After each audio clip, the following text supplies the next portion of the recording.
Hello friends, welcome to our YouTube channel friends. In this video I am gonna tell you about how to fix microphone issues in your Redmi smartphone. So let's start the video friends. So if you are on the call or if you are recording anything and your mic is not working, so in this video I will tell you what are the things that will cause damage to your microphone and how you can solve it.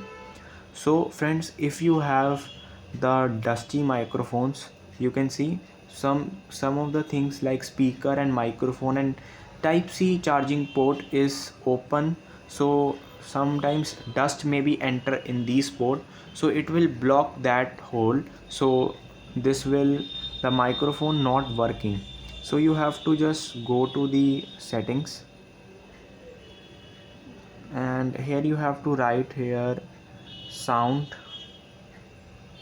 and click on search. So here are these.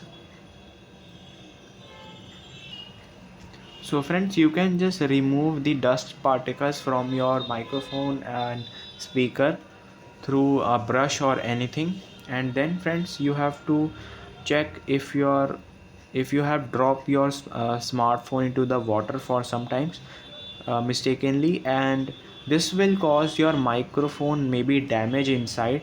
So you have to go to your nearby service center to check if your microphone is working or not.